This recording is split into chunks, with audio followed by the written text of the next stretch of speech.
Hello everyone, welcome to Sanjay Suman classes.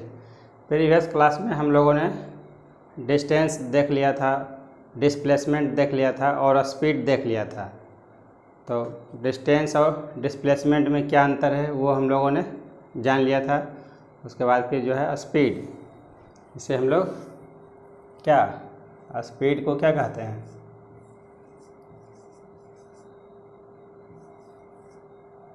चाल। तो इसमें देखे थे स्पीड को टोटल डिस्टेंस ट्रेवल्ड,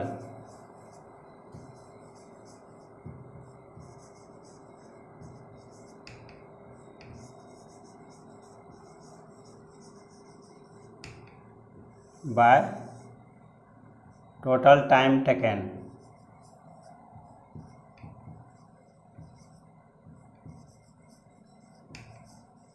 मतलब चाल को हम लोग लिख सकते हैं कुल तय की गई दूरी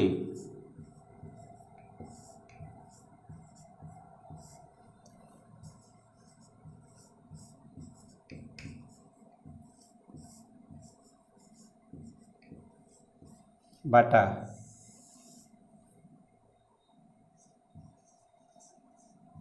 कुल लिया गया समय। मतलब उस दूरी को तय करने में कुल लिया गया समय। हम लोग जनरल यूज करते हैं चाल को दूरी बटा समय। इतना अगर नहीं लिखते हैं तो क्या लिखते हैं? चाल बराबर दूरी बटा समय। हम लोग इस तरह का जो है मैथ में भी यूज करते हैं। तो अब हम लोग एक चीज़ ज़रूरत पड़ेगा, कोई भी राशि को जैसे अगर हम लोग बताएंगे विस्थापन है या तो फिर चाल है, वेग है, त्वरण है, तो उस सब में अंतर करने के लिए एक आता है, हम लोग बोलते हैं सदिश राशि और अदिश राशि,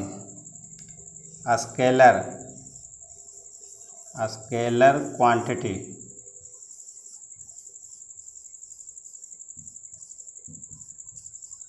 और दूसरा होता है वेक्टर क्वांटिटी।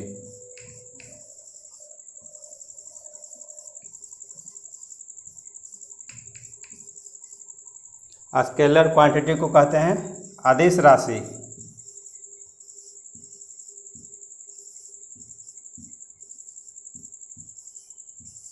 और वेक्टर क्वांटिटी को सदिश राशि।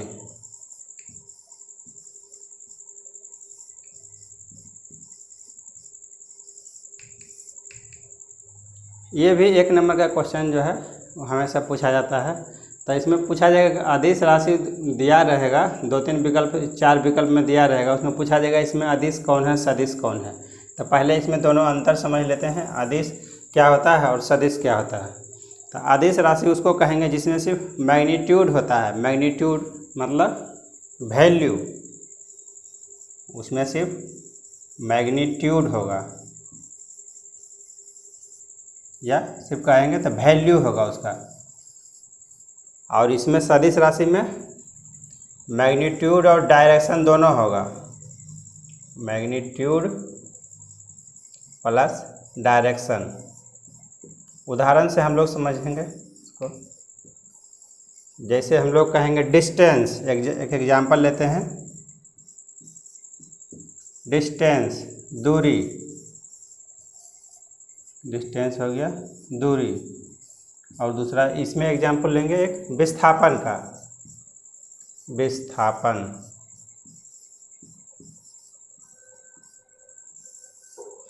इसको क्या कहते हैं? Displacement, displacement. तब देखिए अदिश राशि को कह रहे हैं जिसमें सिर्फ मैग्नीट्यूड होगा, जिसमें उसका सिर्फ जो है क्या होगा, वैल्यू होगा। अदिश राशि, जैसे अदिश राशि इसमें डिस्टेंस को ले रहे हैं, डिस्टेंस को बोल रहे हैं अदिश राशि। तो इसको देखिए एक उदाहरण से समझिए।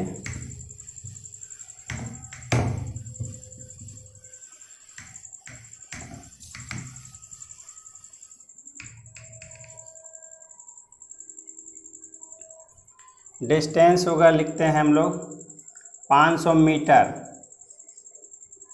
या फिर लिखें 5 किलोमीटर। 500 मीटर या 5 किलोमीटर। इससे क्या पता चल रहा है? ये सिर्फ हमारा इसका वैल्यू पता चल रहा है। 500 है तो क्या है, वो मीटर में वैल्यू है। 5 है तो वो क्या है, किलोमीटर में वैल्यू है।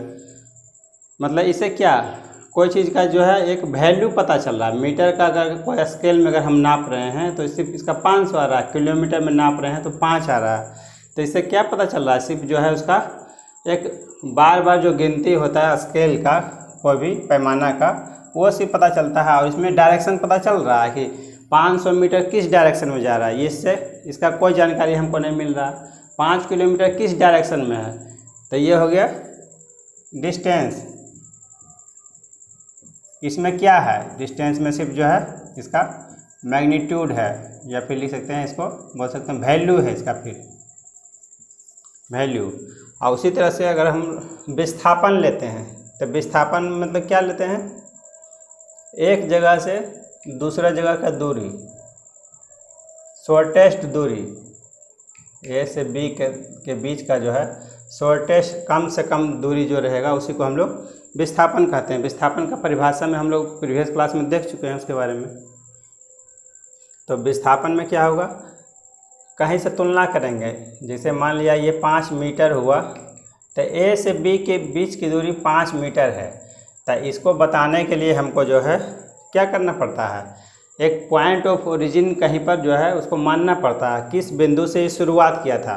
तो जिस बिंदु से शुरुआत किया था वहाँ से हम लोग देखेंगे लास्ट बिंदु कहाँ तक पहुँचा। तो डायरेक्शन तो इसमें पता चल रहा है, अंतिम अवस्था और इसमें प्रारंभिक अवस्था दोनों हमको पता चल रहा है। अंतिम अवस्था कब पता चलेगा, जब तक हम कोई जो है इसका पॉइंट ऑफ ओरिजिन या बोलें या तो फिर रेफरेंस पॉइंट बोलें तो ठीक है, ये रेफरेंस पॉइंट।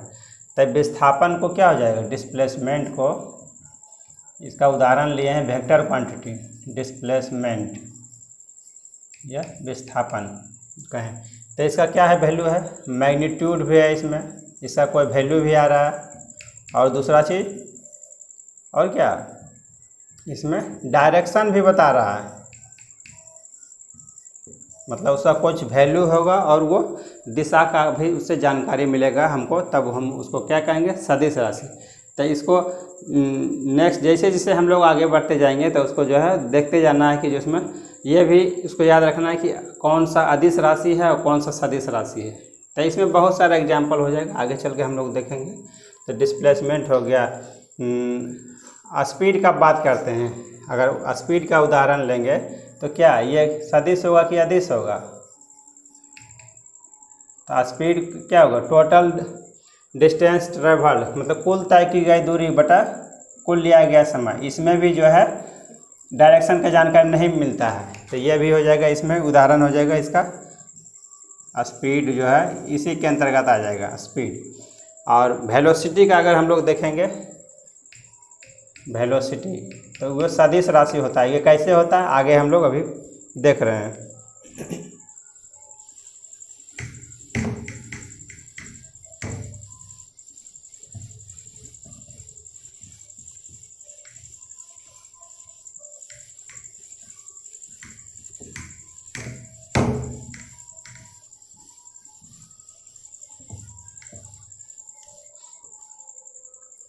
मान लीजिए एक पॉइंट ए है, अब हम लोग देखेंगे वेलोसिटी, जिसे हम लोग वेग कहते हैं।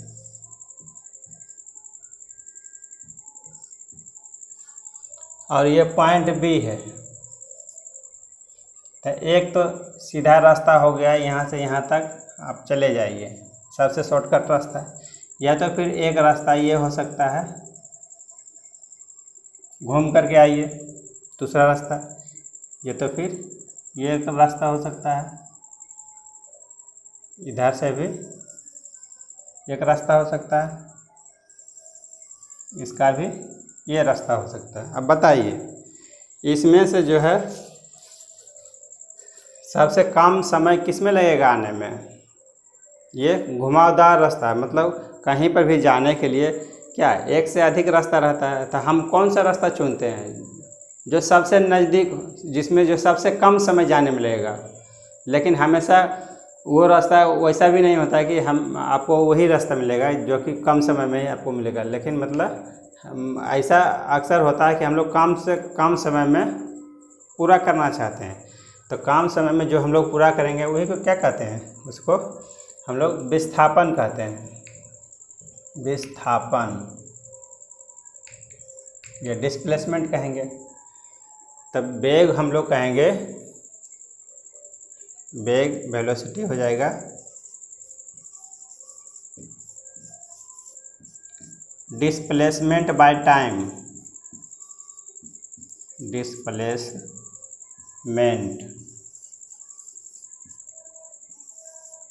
बाय टाइम, या फिर लिख सकते हैं विस्थापन बटा समय।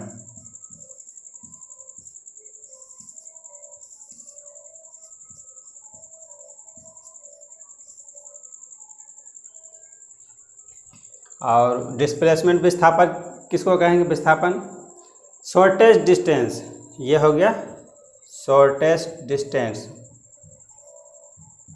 मतलब कम से कम दूरी, तो इसको लिख सकते हैं कम से कम दूरी बटा समय, ये भी लिख सकते हैं। तो ये शॉर्टेस्ट डिस्टेंस बाय टाइम ये भी लिख सकते हैं, या फिर इसको कह सकते हैं चेंज इन पोजीशन, एक स्थान से दूसरा स्थान तक इसका क्या हो रहा है, उसका पोजीशन चेंज हो रहा है, तो change in position by time भी लिख सकते हैं इसका।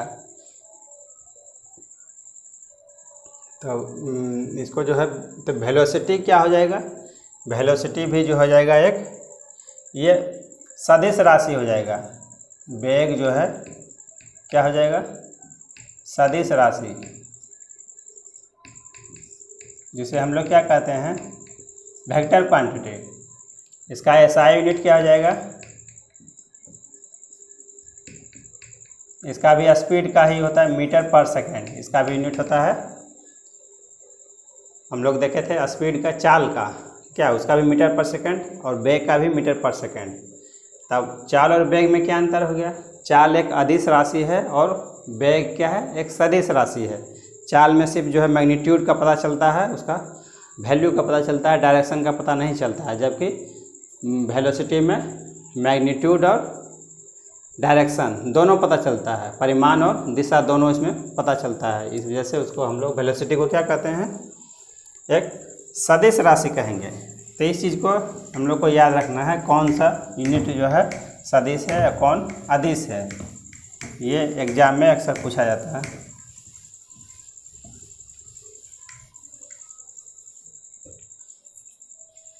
अब वेलोसिटी जो है एक स्थिति में क्या हो सकता है, यूनिफॉर्म मोशन रहेगा, यूनिफॉर्म मोशन मतलब एक समान चाल, यूनिफॉर्म मोशन एक समान चाल।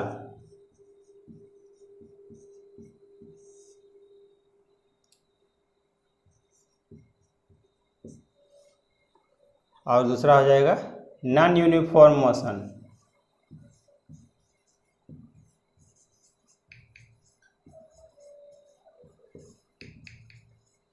इसको कहेंगे असमान।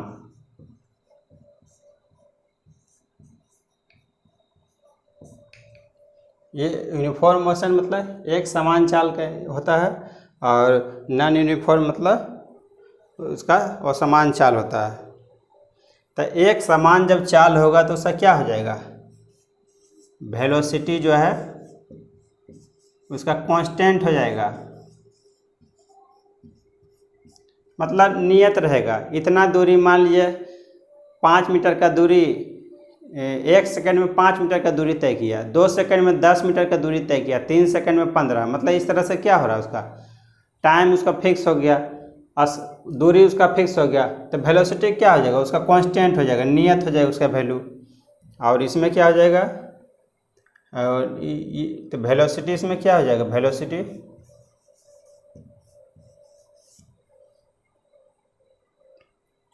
वेलोसिटी वैरीज विद टाइम, इसका बदलते रहेगा, वैरीज विद टाइम, समय के अनुसार जो है इसका वैल्यू बदल जाएगा। और इसमें जो है अगर अंतर देखेंगे, वेलोसिटी में अंतर कितना हो जाएगा, तो ये वेलोसिटी में अंतर जो है 0 हो जाएगा, क्योंकि वेलोसिटी बदलेगा ही नहीं। बदलेगा तो एक समान चाल हो गया इसका। जैसे देख लीजिए यहाँ 0 हो गया, ये 1 सेकेंड, 2 सेकेंड, 3 सेकेंड, मान लेते हैं यहाँ 5 मीटर का दूरी तय किया, ये 10 मीटर का, ये 15 मीटर का।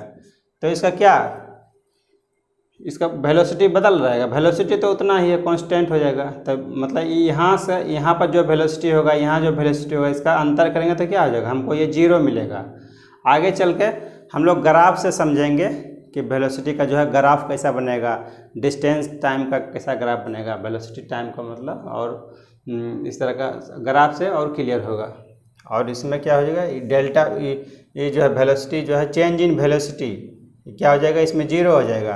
और जबकि चेंज इन वेलोसिटी जो है इसमें 0 नहीं होगा, क्योंकि इसमें बार बार बदल रहा है। इसका जो है पोजीशन बदलेगा, टाइम के अनुसार जो है इसका डिस्टेंस भी बदलेगा, जिसके चलते क्या होगा, वेलोसिटी भी बदलेगा।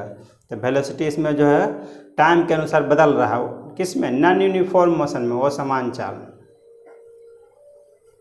आगे हम लोग देखते हैं एक्सेलरेशन, त्वरण किसको कहेंगे।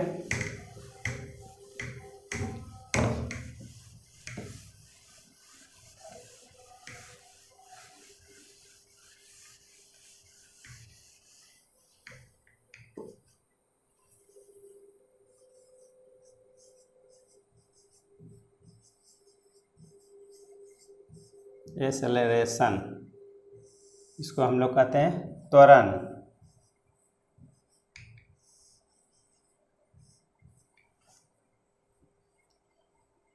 तो त्वरण क्या हो जाएगा, एक्सेलरेशन, इसको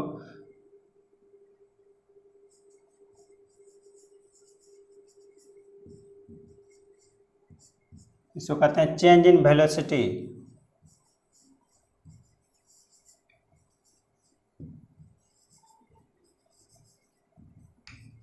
change in velocity by time. तो इसका क्या होता है, त्वरण को हिंदी में कहते हैं वेग परिवर्तन की दर को हम लोग त्वरण कहते हैं। मतलब वेग परिवर्तन कितना यूनिट में, कितना इकाई समय में हो रहा है, तो उसको हम लोग कहेंगे चेंज इन वेलोसिटी, या फिर लिख सकते हैं वेग परिवर्तन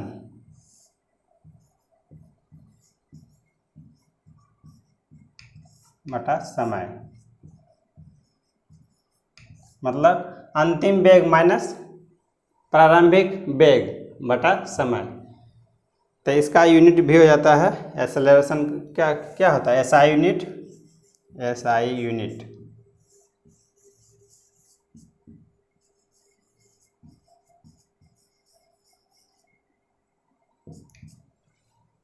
चेंज इन वेलोसिटी, वेलोसिटी का हो जाएगा मीटर पर सेकेंड, और नीचे में भी सेकेंड होगा, तो इसका हो जाएगा मीटर पर सेकेंड स्क्वायर।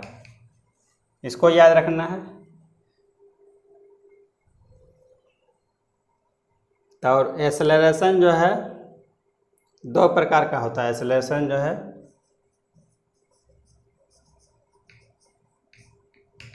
दो प्रकार का हो जाएगा, एक पॉजिटिव, दूसरा निगेटिव।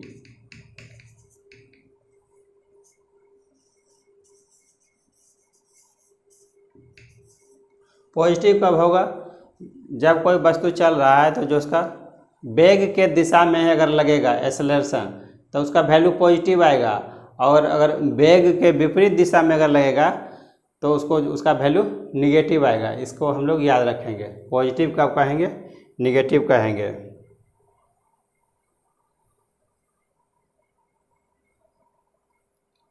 यदि जो है इसका in the direction of velocity, in the direction of velocity, और क्या हो जाएगा negative, in opposite direction of velocity, उसका उल्टा डायरेक्शन में लगेगा, इन अपोजिट डायरेक्शन।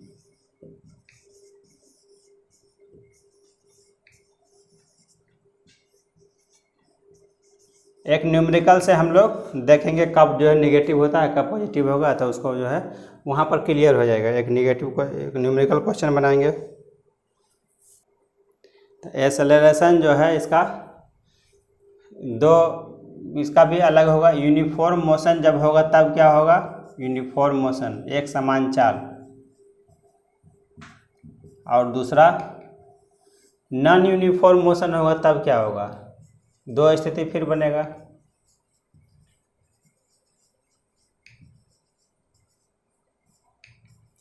तो यूनिफॉर्म मोशन जो है एक समान चाल, ऐसा स्थिति कब आ जाएगा, freely falling body, freely falling body, इसका एग्जाम्पल हो जाएगा। और इसका कार में अगर हम लोग चल रहे हैं, कार या बस में, देखिए यूनिफॉर्म मोशन में क्या होगा, इसमें भी वेलोसिटी चेंज करेगा, किसके रेस्पेक्ट में चेंज कर रहा है, एक्सेलरेशन जो है वेलोसिटी चेंज कर रहा है टाइम के रेस्पेक्ट में। तब वेलोसिटी अगर कांस्टेंट कर देंगे, मतलब वेलोसिटी जो है एक निश्चित अंतराल में उसका वेलोसिटी सेम रहेगा, उसको वो चेंज नहीं होगा, तब क्या हो जाएगा, तो एक्सेलरेशन तो ये कांस्टेंट हो जाएगा, मतलब इसका वैल्यू नियत हो जाएगा। तब जैसे फ्रीली फॉलिंग बॉडी, कोई वस्तु ऊपर से जिसे गिरा रहे हैं, छोड़ रहे हैं इसको, तब क्या है, इसका जो है क्या एक्सेलरेशन क्या है, इसका एक कांस्टेंट हो जाएगा। और कार में हम लोग चल रहे हैं, कार या बस में, तो उसको क्या, कहीं पर भीड़ रहता है तो उसको स्पीड कम करना पड़ता है, और कहीं फ्री मतलब फ्री स्पेस मिलता है तो जो है उसका स्पीड बढ़ा देता है। तब वहाँ पर जो है ये नॉन यूनिफॉर्म मोशन हो रहा है, मतलब यहाँ पर जो है उसका वेलोसिटी बार बार चेंज हो रहा है, तब क्या होगा, एक्सेलरेशन भी चेंज करेगा। और यूनिफॉर्म मोशन में जो है वेलोसिटी चेंज नहीं हो रहा है, जिसके चलते एक्सेलरेशन जो है त्वरण जो है नियत रहेगा। तो आगे हम लोग एक सवाल से बनाते हैं, एक न्यूमेरिकल क्वेश्चन देखते हैं। देखिए ये एक सवाल है, यहाँ पर जो है एक रास्ता है ए ओ बी तक जाने का, मतलब ए से बी तक आना है, ए से बी तक आना है, इसके लिए एक रास्ता है इधर से आए ए ओ बी, एक रास्ता इधर है, इधर से हम लोग तय करेंगे।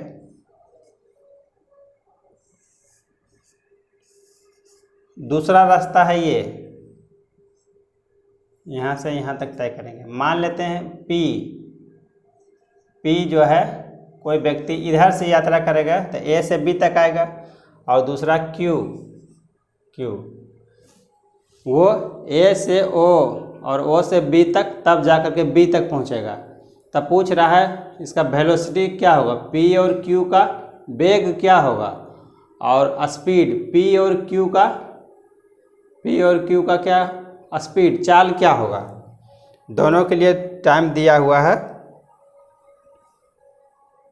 30 मिनट टाइम दिया हुआ है दोनों के लिए, कि ये भी 30 मिनट में पहुंचता है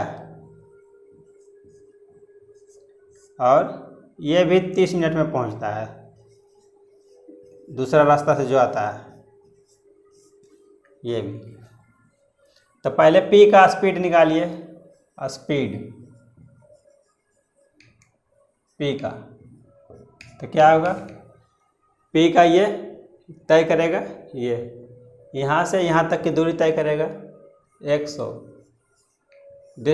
दूरी बटा समय, तो दूरी हो गया, और टाइम ले रहा है ये भी 30 मिनट, ये भी 30 मिनट, दूरी हो गया 100 मीटर में, और ये हो गया 30 मिनट। तो इसमें जो है क्या, इसको घंटा में बनाएंगे, सेकंड में बनाएंगे तो 60 से गुना कर देंगे, तो काट दीजिए इसको 0 0, तो ये हो जाएगा 1/18 मीटर पर सेकेंड, ये मिला स्पीड P का। फिर निकालेंगे स्पीड Q का,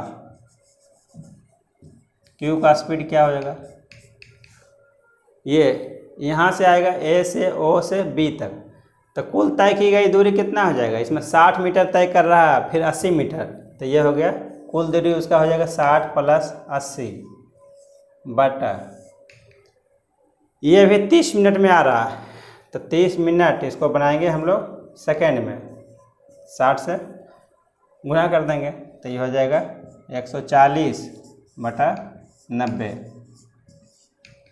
18, ये हो जाएगा इसको 18, 180 हो जाएगा, तो क्या हो जाएगा 7/9, मीटर पर सेकेंड। तो दोनों का वेलोसिटी अलग अलग, ये स्पीड चाल अलग अलग हो गया दोनों का। अब देखते हैं वेलोसिटी। तो वेलोसिटी क्या होता है परिभाषा? विस्थापन बटा समय। तो विस्थापन इसमें क्या हो जाएगा? ये तो लंबा दूरी हो गया। अब विस्थापन का कहता है कि सबसे छोटा से छोटा दूरी, तो दोनों के लिए विस्थापन यही हो जाएगा, ए से बी। पी व्यक्ति के लिए भी हो जाएगा, पी के लिए भी और क्यू के लिए भी, दोनों के लिए विस्थापन यही होगा 100। इसमें सबसे छोटा दूरी यही है। वेलोसिटी हो जाएगा 100 बटा टाइम कितना है? 30। तो 30 गुना 60, तो ये हो जाएगा 100 बटा 0 0 कट जाएगा 18, तो ये हो जाएगा 1 बटा 18 मीटर पर सेकेंड। तो देख रहे हैं हम लोग पी के केस में जो है उसका स्पीड भी उतना ही है और वेलोसिटी भी उतना ही है, और क्यू के केस में इसका स्पीड अलग हो गया, वेलोसिटी अलग हो गया, क्योंकि क्यू के लिए जो है विस्थापन भी, पी और क्यू दोनों के लिए विस्थापन एक ही हो गया है ना। पी के लिए जो है विस्थापन सेम है। आगे हम लोग देखते हैं नेक्स्ट क्वेश्चन। आगे देखिए नेक्स्ट क्वेश्चन दिया हुआ है, यदि एक वस्तु 50 मीटर की दूरी, मान लेते हैं S1 50 मीटर दिया हुआ है, 50 मीटर की दूरी 30 सेकंड में तय करता है। T1 ये हो गया 30 सेकंड, और अगले 100 मीटर की दूरी फिर दिया हुआ है S2, अगले 100 मीटर की दूरी 45 सेकंड में, T2 दिया हुआ है 45 सेकंड। तो औसत चाल ज्ञात करना है। तो चाल के लिए क्या फॉर्मूला है? चाल स्पीड कुल तय की गई दूरी बटा समय, कुल दूरी बटा कुल समय।